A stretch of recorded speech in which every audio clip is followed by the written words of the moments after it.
In this video, I'm going to set up the views for you, show you how to set them up. Some of them will have already things turned on and off. I expect you to come in and turn those things on and off and know how to do that by now. So anyway, let's get started.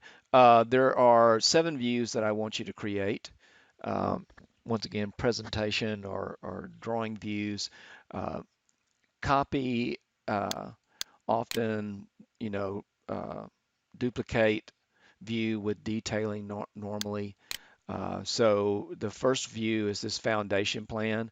I use the first finished floor that we have here and just duplicated it with details. And then as you can see right here, I, uh, you know, hid, if I turn it on, I hid all this stuff, right? Because we don't need that. What you want to do is hide everything that doesn't have to do with the foundation, because this plan and this drawing is about the foundation. So that's more or less what I've done here. There's a couple other things I'm going to do in the process. Uh, for instance, right here we've got the walls.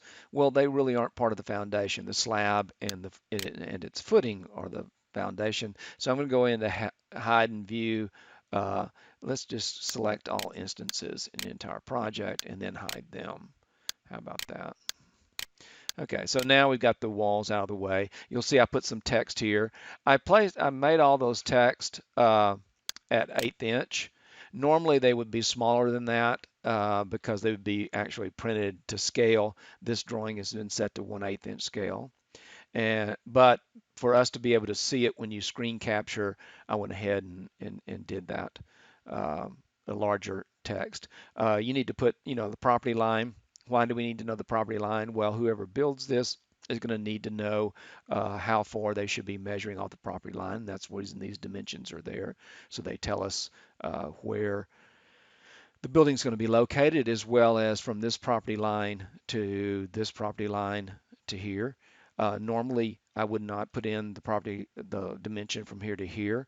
I would only put in the dimension critically from where I want them to measure. You'll notice that both of our wall sections that we created previously are there. They have different limitations. Notice this wall section is limited, for about what, probably 10 feet there.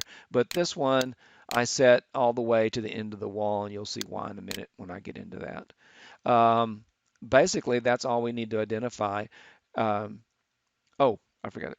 No, it is not. The next thing we want to do is turn on underlay. Okay. And right now there isn't an underlay. Okay. So I'm going to turn on bottom of footing.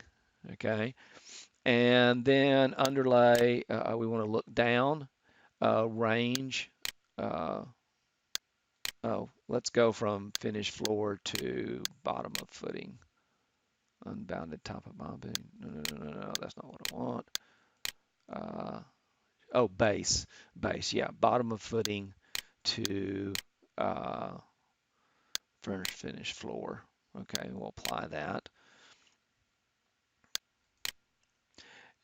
And so I create an underlay, say bottom of footing, first floor, so that anything structurally underneath this would show. Now you'll notice that the footing's not showing up. If I let's click on a slab.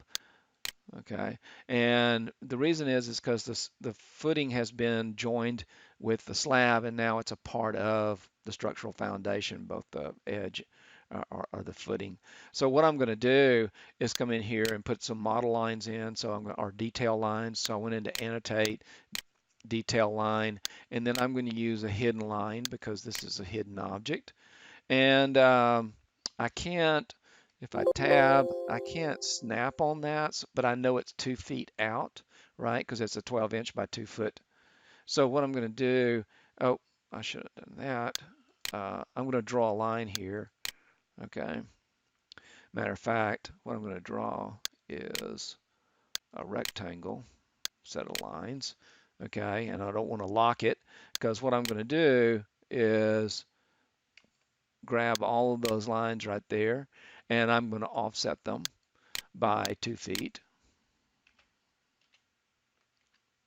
I don't want to copy them because I don't want two copies of them.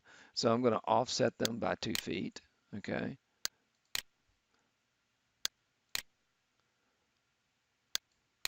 And so now I have in this drawing a representation of my footing.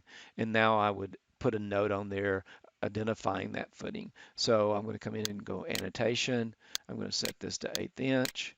And then I'm going to click right down here. Well, I should have clicked on the object, but that's okay. We'll move that in just a second. So this is a 24-inch wide by 12-inch deep, continuous, and I'm just going to abbreviate it so it won't be so big. Continuous concrete, and I'm going to abbreviate that, concrete footing. Okay. And then you might have in there with steel or rebar. Uh, I'll go ahead and put with rebar. Okay. Once again, the builder should not be getting information from of what exactly material this is uh, from your notes. The detailed information should actually come from, you know, the specifications that you provide them. I'm going to move this once again. SO, turn snap off. And I'm going to point to that dotted line so that they know, okay, that's the dotted line that represents this concrete footing with rebar. Now this view is finished. Okay. So what I'm going to do is and to make these in shorter increments, I think I'm just going to do a video for each drawing or every couple of drawings. This first one will take a little bit longer than the others that I want you to do. So that's our foundation plan. Let's go ahead and do one more. That is our structural plan here. And so I'm going to go once again, and in this case, our structural plan is going to start where the joists are, and the joists are at the top of this bond beam. Or what we used to call the top of the wall, okay? And I changed the top of the wall to the top of the bond beam because it didn't make any sense that it was the top of the wall anymore since we extended it up. If we look at the section, right, uh, we extended it up beyond the top of the wall right here to create a parapet. So now this is really the top of the bond beam. This is the bearing of the joist. And so I'm going to go back to this, uh, the roof structural plan, and let's open up it. And you'll see I did several things. First of all, I turned off, once again, everything that doesn't have to do with the roof structure.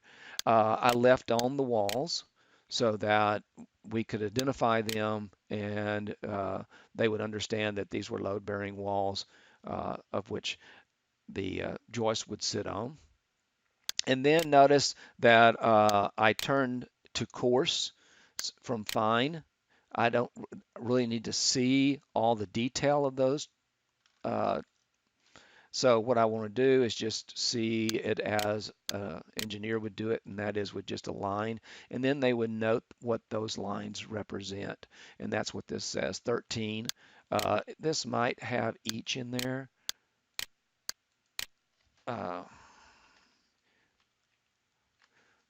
but it gets a little crowded when I do that. So I'm just going to say 13. Okay. Delete some of these spaces maybe. 13 30K12 joists, and that came from the name of the joist that we put in there, right? The 30K12, and equal spacing because we equally spaced them. And then I identified the 8-inch CMU, concrete filled every core, telling them that we wanted every core filled. Once again, the specifications. You might not do this. You might not put that part of knot. You might just call it 8-inch CMU. But I went ahead and identified it a little bit further. And then I've got a dimension showing once again where uh, my walls are going to be located. And where they would be built, and then our two sections so that if people want to see what this looks like in section, and so then I would orient it there. So now I've got a structural plan and then a foundation plan. And notice in the foundation plan, in this case, I oriented it so that we could see both the property line that we're measuring to. Now, it's probably not important that I see the rest of the property.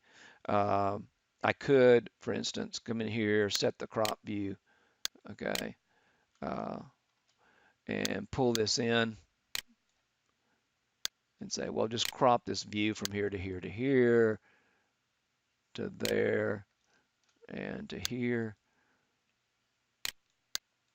you know, and turn crop view on. That's what I did there by turning that on. And then there becomes my view.